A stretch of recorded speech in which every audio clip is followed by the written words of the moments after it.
Assalamualaikum warahmatullahi wabarakatuh. Saya atas nama Robi Artanto dengan NIM D01199527 dari kelas Sipil C 2019. Di sini saya akan melanjutkan jurnal PPT saya dari mata kuliah Pondasi. Perencanaan pondasi tiang bor pada proyek Cikini Gold Center. Perhitungan daya dukung ujung tiang QIP. Perhitungan daya dukung ujung tiang direncanakan dengan menggunakan dimensi D. Berikut ini contoh perhitungan daya dukung ujung tiang berdasarkan data boring hole BH1. Mana terdapat tabel 1, data karakteristik lapisan tanah berdasarkan data boring hole 1. Itu sebagai berikut. Di mana QIP kapasitas daya dukung ujung T AP sama dengan luas penampang ujung tiang meter kubik, C sama dengan nilai kohesi pada ujung tiang NC, faktor daya dukung yang telah disesuaikan untuk tanah di bawah. QIP sama dengan AP kali C kali NC. Perhitungan daya dukung selimut tiang QS. Tiang terletak pada tanah kohesif dan hal ini penulis menggunakan metode Alpha Tomlinson 1975, yaitu sebagai berikut.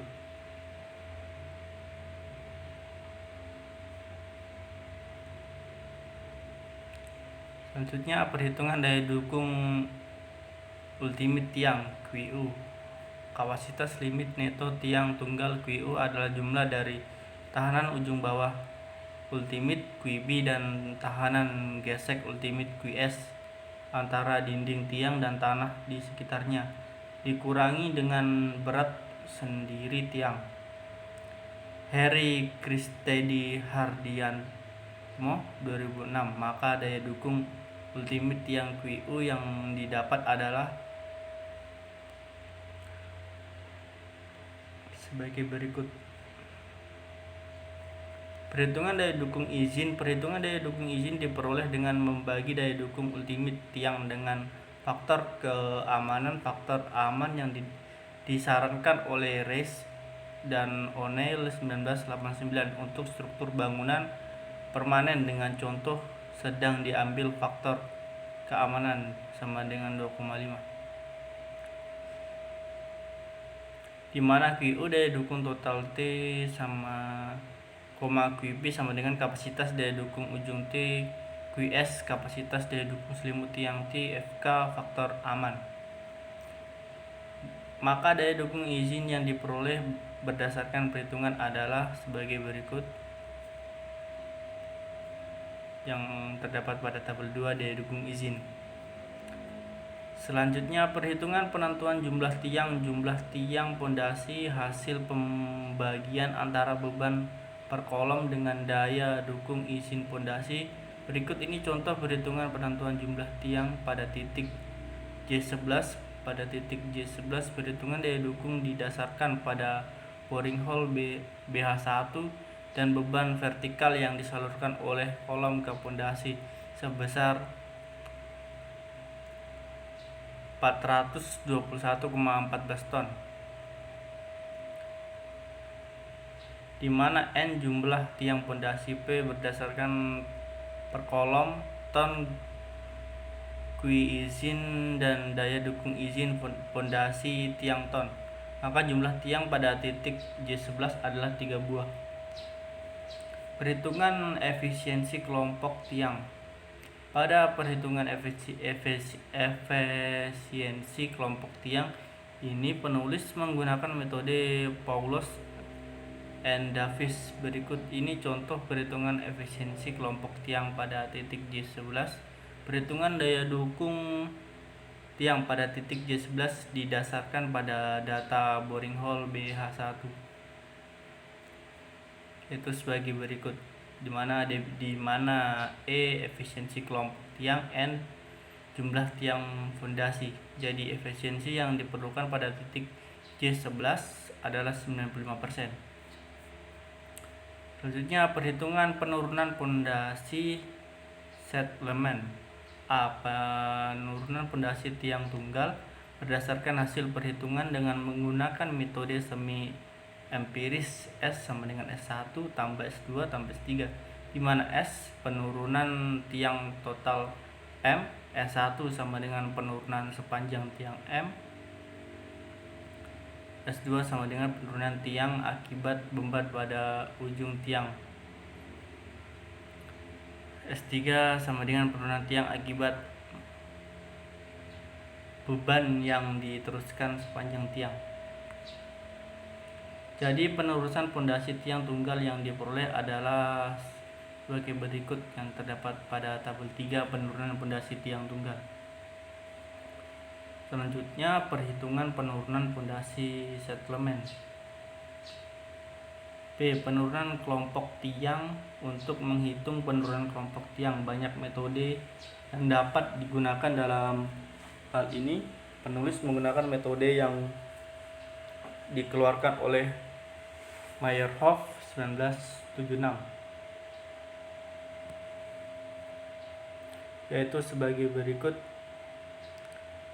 Berdasarkan hasil perhitungan penurunan pondasi tiang kelompok yang diperoleh adalah 0,0037 M sampai 0,01 M. Perhitungan daya dukung tiang terhadap beban lateral pondasi tiang seiring harus dirancang dengan perhitungan beban horizontal atau lateral seperti beban angin, tekanan tanah lateral dan gelombang air, benturan kapal dan lain-lain.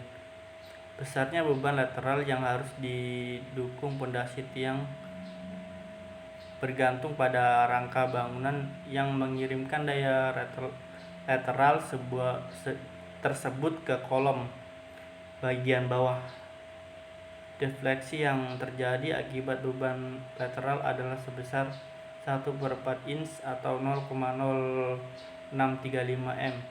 Dukan JM and Advanced LT 1982. Daya dukung lateral tiang tunggal yang diperoleh berdasarkan perhitungan adalah sebagai berikut.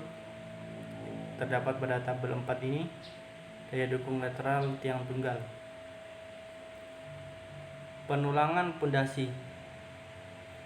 A. Tulang longitudinal berdasarkan hasil perhitungan menurut SNI 032847/2002 tentang tata cara perhitungan struktur beton untuk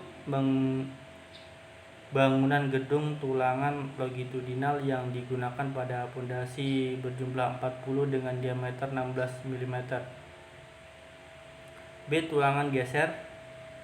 Berdasarkan pasal 97, untuk beton yang dicor langsung di atas tanah selalu berhubungan dengan tanah, tebal selimut beton minimal adalah 75 mm, maka diambil tebal selimut beton secara adisi sama dengan 75 mm. Tulangan geser yang digunakan berdiameter 13 mm dengan jarak 30 mm. Penentuan dimensi dan penulangan pilkap. Pilkap adalah salah satu bagian dari struktur bawah yang berfungsi sebagai pengikat untuk kelompok pondasi tiang. Untuk mengulangi tegangan pada plat penutup tiang yang terlalu besar, tiang-tiang sebaiknya dipasang dengan bentuk geometri yang tersusun dengan baik. Berdasarkan hasil perhitungan diperoleh dimensi pilkap yang bervariasi pada setiap titik pondasi, yaitu dengan panjang dan lebar antara 1,3 meter sampai 7,3 meter, dan tebal pilkap juga bervariasi, yaitu 0,9 meter dan 1 meter, 1,2 meter sampai 1,4 meter, serta tulang pilkap yang digunakan bervariasi antara di 25 sampai 30 sampai di 25 sampai 90. Simpulan dan saran. Simpulan berdasarkan hasil perhitungan diperoleh desain dimensi pondasi tiang bor dengan diameter 1 M dan panjang tiang 10 M. Berdasarkan hasil perhitungan diperoleh daya dukung pondasi bor sebesar 147,894 ton sampai 247,8 519 ton. Berdasarkan hasil perhitungan diperoleh penurunan pondasi tiang bor tunggal sebesar 0,09 m sampai 0,13 m, sedangkan untuk penurunan kelompok tiang diperoleh penurunan sebesar 0,03 m sampai 0,01 m. Berdasarkan hasil perhitungan diperoleh daya dukung lateral tiang bor sebesar 4,53 ton sampai 11,69 ton. Defleksi yang terjadi akibat beban lateral adalah sebesar 1/4 inch atau 0,00635 m. Berdasarkan hasil perhitungan diperoleh dimensi pilkap bervariasi pada setiap titik pondasi, yaitu dengan panjang lebar antara 1,3 m sampai 7,3 m dan tebal pilkap juga bervariasi antara 1 m sampai 1,4 m. Saran untuk pengujian laboratorium sebaiknya dilakukan sampai kedalaman pondasi yang direncanakan agar data karakteristik tanah yang didapat lebih akurat.